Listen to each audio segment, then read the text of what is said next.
Brazilian President-elect Luiz Inácio Lula da Silva swore in the 37 ministers that make up the new Brazilian government. In Bolivia, violent groups continue looting and storming the eastern department of Santa Cruz. Israeli troops killed 2 Palestinian young men during a raid in the Jenin area in the occupied West Bank.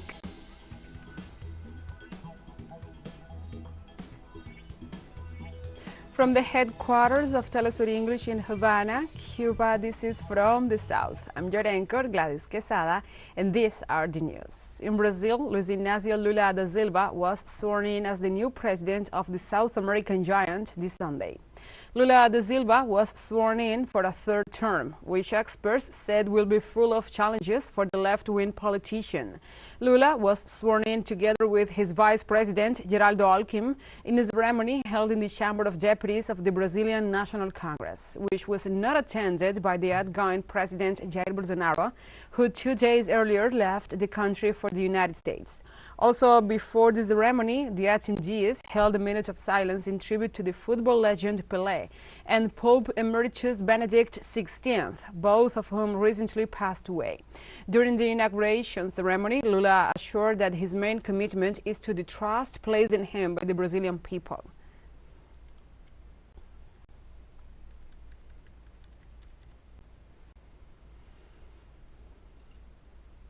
Addressing the nation as the president of Brazil, Luiz Inácio Lula da Silva said that thanks to the political conscience of the Brazilian society, it was possible to obtain an overwhelming victory at the October 2022 presidential elections.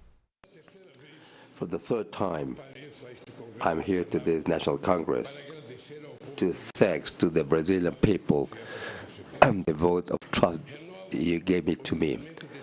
The swear of fidelity according to the Constitution of the Republic, close with the President Geraldo Arcos and the minister that I know, and the ministers that I know we're going to work. And thanks for the political conscience of the Brazilian society and democratic party we formed to this large, long, historic campaign.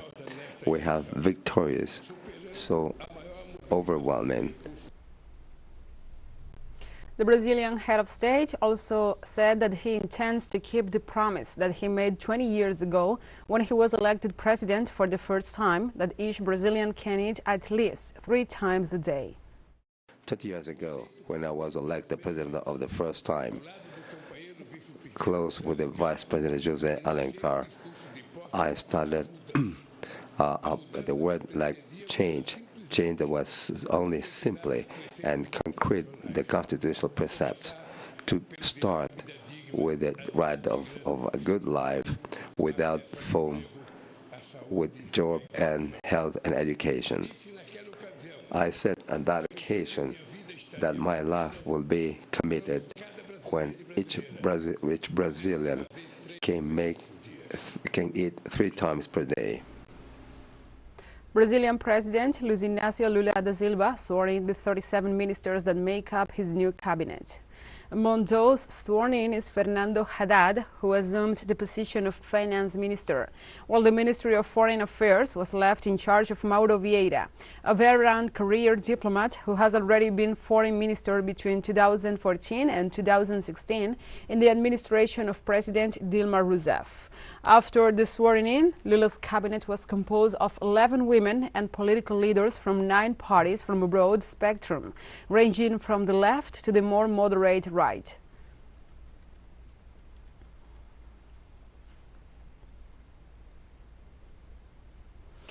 And now let's go with our correspondent in Brazil, Brian Mears, for more details on this paramount day. Today was a big day in Brazil, as Luiz Inácio Lula da Silva was sworn in as president for the 3rd time. He gave 2 very emotional speeches, one inside of Congress and then one after receiving the sash to his followers. In both, he made it clear what the goals of his presidency are going to be. Just as they were in 2002, he said, his goal is to eradicate hunger. He acknowledged that they came very close to doing that, but the last few years of disastrous neoliberal policies have undone those gains. He told his followers it isn't divine will or an act of fate that has caused so many millions of Brazilians to slip back into extreme poverty. It's the result, he said, of disastrous policies. So this marks a very big difference between his predecessor, Jair Bolsonaro, who fled the country 2 days before his mandate ran out in order probably to escape criminal prosecution. Bolsonaro spent the 4 years of his presidency blaming all of the country's problems on one group of people, on an internal enemy, the left.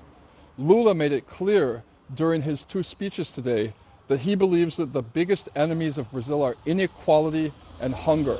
And this just says all you need to know about the main differences between these 2 men. Let's take a short break now, but first, remember you can follow us on our TikTok account at TeleSUR English, in which you will be able to see news in different formats, news, updates, and more. Other stories coming up, stay with us.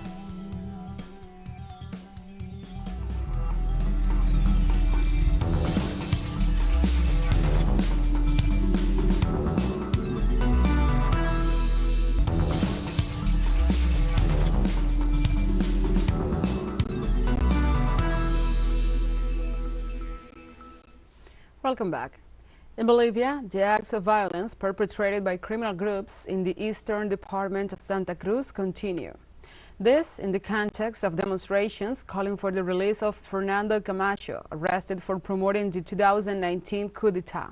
According to the Bolivian press, violent groups of the Cruceñista Youth Union, the UJZ, set fire to one of the branches of the state-owned Union Bank and again attacked and tried to take over the offices of the Departmental Police Command early on Sunday morning. The clashing groups attacked the police with pyrotechnics and caused destructions in the commercial center of the city. Also, press workers of the media DTV denounced that they were attacked and that their cell phones were stolen.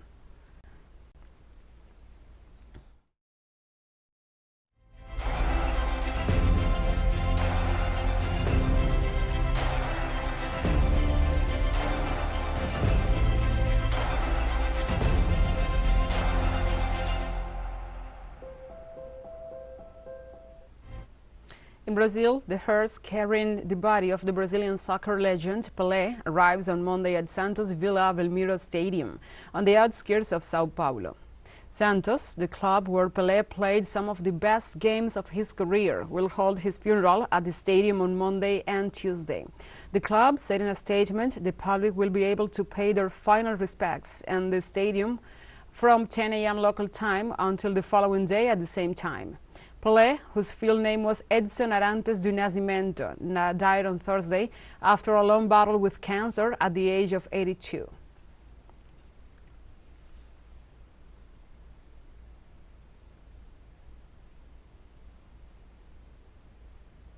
And 3 people were murdered in Colombia's department of Cesar on Sunday, the first massacre of 2023 in the country. The nation's Institute for Studies for Development and Peace reported that the event occurred in the night roadside restaurant in the municipality of Rio de Oro. The killing occurred after armed subjects arrived at the place and shot the owner and another man who was with his partner at one of the tables. Another person was seriously wounded in the shooting.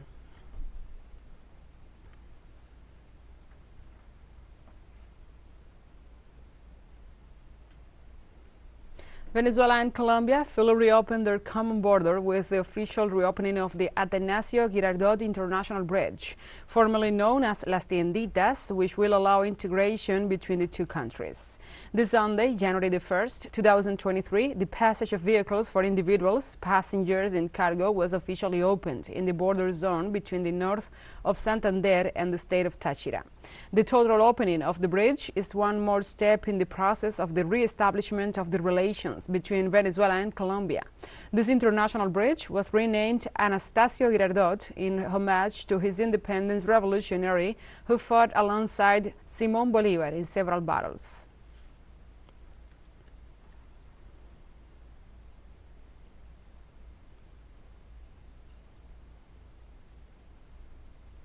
In Uruguay, starting on Sunday, January the 1st, increases in basic services tariffs and minimum wages began to be applied at the end of the year, in which inflation exceeded the government's expectations.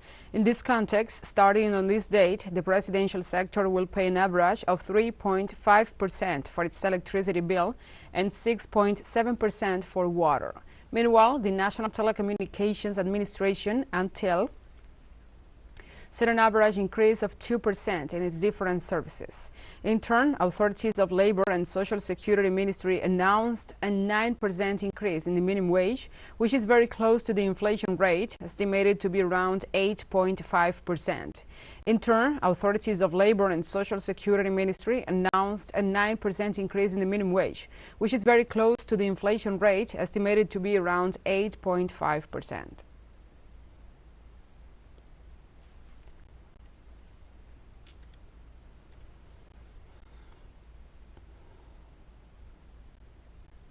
In Russia, a decree to increase Russian armed forces size came into force. It is decree number 575, signed on August 25, 2022 by the Russian President Vladimir Putin. The document details that the Eurasian country's troops will exceed 2 million assets, including 1,150,000 military personnel. The agreement also provides for the allocation of monetary resources from the federal budget in order to achieve this number of military personnel. Russian Defense Minister Sergei Shoigu remarked that among the measures to strengthen Russian security, it was proposed to raise the recruitment age from 18 to 21 years, with a limit until 30.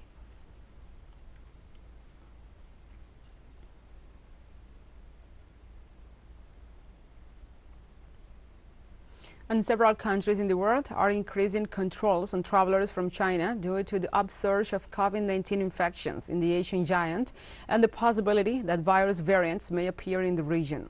Following the United States, Japan and Canada, Australia announced on Sunday that as of Thursday, January the 5th, it will require passengers coming from China to present a negative COVID-19 test to enter the country. Meanwhile, some European countries such as France, Italy and Spain had already restricted the arrival of Chinese travelers. However, all European Union member states agreed to meet on Wednesday, January the 4th, to address a common response. Morocco also joined these restrictive measures, being a little stricter by banning the entry into its territory of all passengers coming from China as of January the 3rd.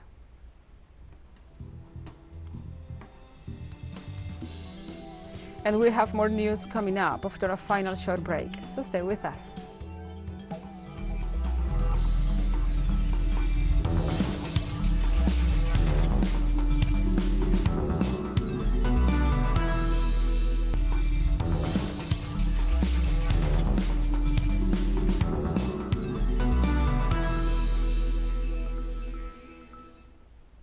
Welcome back.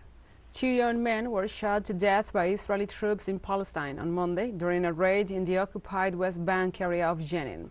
The Palestinian Ministry of Health reported that the Israeli army killed 22-year-old Mohammad Samer Huzai after he was shot in the chest, and 25-year-old Fouad Mahmoud Abed after he was shot in the belly and the thigh. The killings occurred in the village of Kafrdan, where villagers confronted the occupation troops who came to demolish two Palestinian homes. The Israeli action left also 3 people wounded, one of them critically. 2022 was the deadliest year for Palestinians since 2005, with 224 people killed by Israel.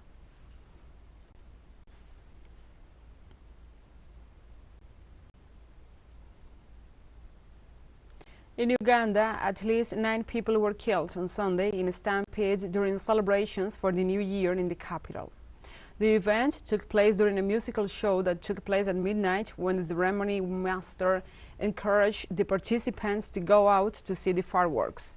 At the scene, a crowd rushing to watch a New Year's fireworks display was trapped in a narrow corridor of a shopping mall near the capital of Uganda. According to the authorities, 5 people died on the spot and 4 others lost their lives after being taken to a hospital due to their injuries. Local authorities are investigating what triggered the stampede, while at the moment there is no exact report of the injured.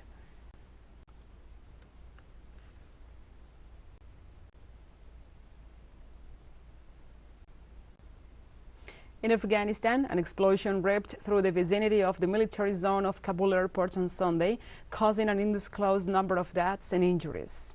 The spokesperson of the Afghan Interior Ministry, Abdul Nafi Dekor, said the explosion took place outside a guardhouse in the military zone of the Kabul airport. The spokesperson further reported that the blast left an undetermined number of dead and injured. Although the Taliban have not confirmed whether Sunday's explosion is the result of an attack, the country has experienced an increase in bombings since they seized power in August 2021.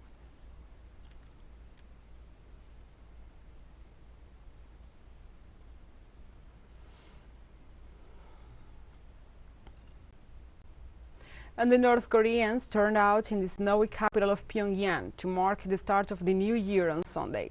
Thousands of people climbed Mansu Hill in the center of the city to lay flowers and bow to statues of past leaders Kim Jong-il and Kim Il-sung in a ceremonial show of respect. The start of the year is traditionally the time for message from the leadership. When current leader Kim Jong-un assumed the presidency, he resurrected his grandfather Kim Il-sung's tradition of a New Year's address. But in recent years, he has used speeches at meetings of the Workers' Party instead.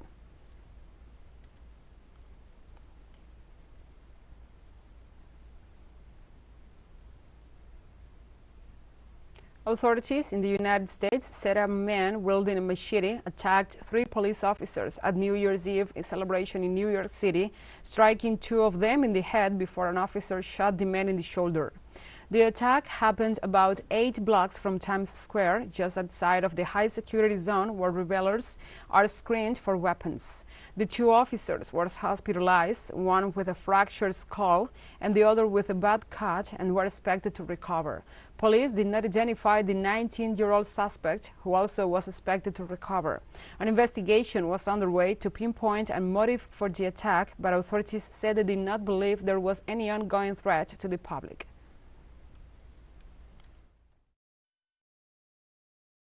Earlier this evening at approximately 10:11 p.m., officers assigned to the New Year's Eve detail were at the corner of West 52nd Street and 8th Avenue outside of the security screening zone when, unprovoked, a 19-year-old male approached an officer and attempted to strike him over the head with a machete. The male then struck 2 additional officers in the head with the machete. One officer, an 8-year veteran, suffered a laceration to the head. The second officer, who graduated the police academy on Friday, was also struck in the head, resulting in a skull fracture and large laceration. One of the officers fired their service weapon, striking the subject in the shoulder. The 3 officers were removed to Bellevue Hospital, where I am relieved to report that they are in stable condition. Earlier this evening. And like this, we have come to the end of this news brief. But remember, you can find this and many other stories on our website at telesurenglish.net. And also, if you feel so inclined, please join us on social media for all the latest news. We are on Facebook, Twitter, Instagram, Telegram, and TikTok. For TeleSUR English, I'm your anchor, Gladys Quesada. Thank you for watching.